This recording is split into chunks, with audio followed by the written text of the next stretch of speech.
Boa noite. Hoje iremos falar de sistemas RAID, que são tecnologias fundamentais para o armazenamento de dados em computadores. Discos rígidos, apesar de essenciais, evoluem mais lentamente que outros componentes e são um gargalo de desempenho. Além disso, eles podem falhar, levando à perda de dados.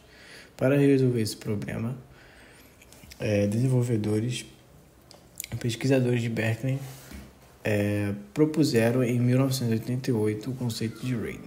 Seria um conjunto redundante de discos econômicos.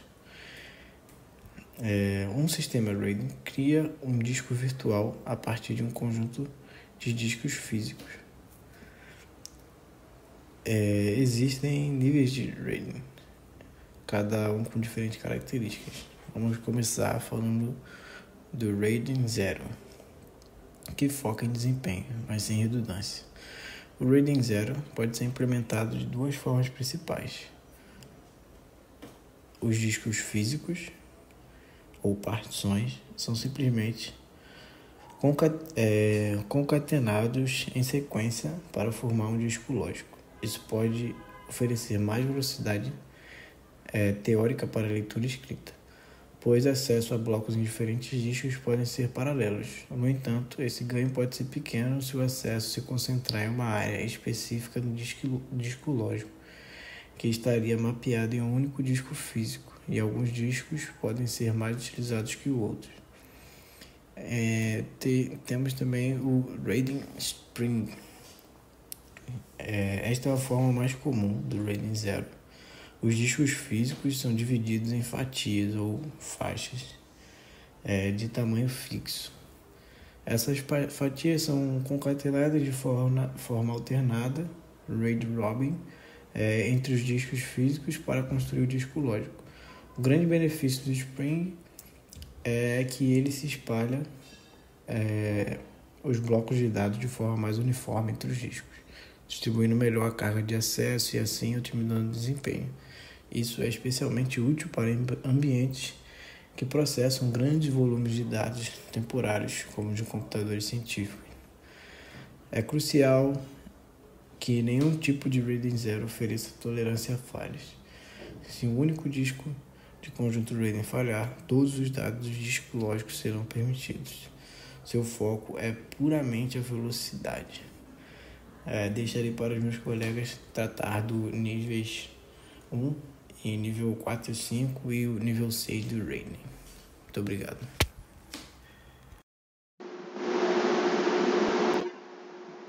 Dando aqui continuidade, vamos agora explorar os níveis de RAID que introduzem a redundância, ou seja, a capacidade de tolerar falhas de disco sem que haja perda de dados. Começando aqui pelo RAID 1, onde neste nível o conteúdo ele é replicado em 2 ou mais discos físicos, por isso que é conhecido como espelhamento.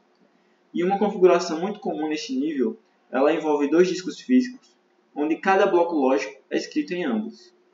O RAID 1 ele oferece uma excelente confiabilidade, já que se um dos discos falhar, os dados ainda estão acessíveis na cópia espelhada. O desempenho de leitura ele é beneficiado, pois a controladora pode distribuir as leituras entre as cópias de dados, acessando-os em paralelo. Já o desempenho de escrita não há ganho, pois cada operação de escrita ela deve ser replicada em todos os discos, e isso pode ser mais lento. O custo de implantação ele é elevado, já que, por exemplo, 2 discos físicos são usados para armazenar o volume de apenas um disco lógico, ou seja, metade do espaço ele é dedicado à redundância. Passando aqui para os níveis RAID 4 e 5, começando pelo 4, este nível ele introduz o conceito de paridade para a redundância.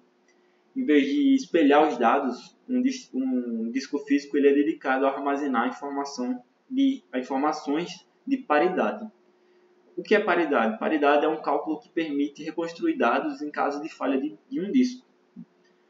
Só que o RAID 4 ele tem um gargalo de desempenho nas operações de escrita, pois todas as informações de paridade precisam ser escritas no mesmo disco dedicado. Isso significa que esse disco se torna um ponto único de contenção. Por essa razão, o RAID 4 ele é muito pouco utilizado.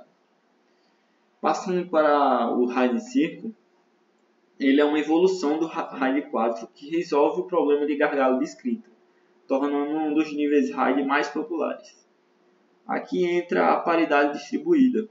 As informações de paridade elas não ficam concentradas em um único disco, mas são distribuídas uniformemente entre todos os discos do conjunto. Essa distribuição ela elimina o gargalo de escrita do RAID 4, o que faz com que esse nível ele ofereça um bom desempenho em leitura, até N discos em paralelo, e uma tolerância a falhas. Um disco pode falhar, ele sempre está suscetível.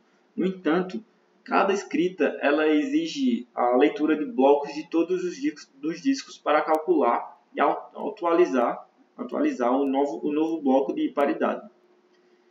Sobre espaço neste nível, ele desperdiça menos espaço que o RAID 1, pois apenas o equivalente a um disco é usado para paridade. E ele oferece um excelente equilíbrio entre desempenho, redundância e uso de espaço, sendo amplamente adotado em servidores e sistemas de armazenamento. Meu nome é Lucas e hoje vou desvendar um dos níveis de RAID, mais especificamente o RAID 6. Entenderemos suas características distintivas e como ele se posiciona em relação a outras estratégias de armazenamento. O RAID 6 é uma evolução crítica do RAID 5, projetado para oferecer uma tolerância a falhas ainda maior. Sua característica mais marcante é a capacidade de suportar a falha de até 2 discos simultaneamente, e tudo isso sem perder qualquer dado. Para alcançar essa resiliência, o RAID 6 utiliza códigos corretores de erro de read-solve e o bloco de paridade, distribuindo 2 informações de paridade independentes por todo o conjunto de discos. Isso significa que, para a implementação, o RAID 6 requer 2 discos adicionais dedicados a essas paridades, e ele necessita de no mínimo 4 discos para operar, sendo 2 de dados e 2 de paridades. Essa configuração o torna uma escolha excelente para ambientes onde a disponibilidade e a integridade dos dados são absolutamente cruciais. Agora, vamos comparar o RAID 6 com outros níveis para contextualizar a sua aplicação. Como primeiro ponto, temos a tolerância a falhas, e esse é um grande diferencial do RAID 6. Enquanto o RAID 0 não oferece redundância e o RAID 5 tolera falha apenas de um disco, o RAID 6 suporta 2 falhas simultaneamente.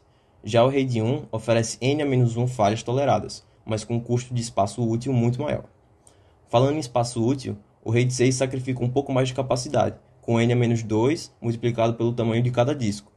Ele é menos eficiente em espaço que o RAID 5, mas esse custo é justificado pela segurança extra. Outra característica seria o desempenho. Para operações de leitura, o RAID 6 mantém um desempenho robusto, comparável ao RAID 5 e até o RAID 0, aproveitando para o paralelismo de discos. Entretanto, as operações de escrita no RAID 6 são as mais impactadas. Como ele precisa calcular e escrever 2 informações de paridade distintas, isso requer 6 acessos ao disco para cada escrita, o que pode resultar em um desempenho de escrita ligeiramente mais lento. Em resumo, o RAID 6 é a escolha premium para ambientes que exigem a máxima disponibilidade e tolerância a falhas, especialmente quando lidamos com grandes volumes de dados e arrays com muitos discos. O custo de 2 discos para a paridade e um leve impacto no desempenho de escrita são um pequeno preço a pagar pela tranquilidade e a capacidade de tolerar 2 falhas simultaneamente. Portanto, se a proteção inabalável dos dados e a continuidade do negócio são suas maiores prioridades, a RAID 6 é, sem dúvida, a melhor estratégia a ser considerada. Muito obrigado pela atenção.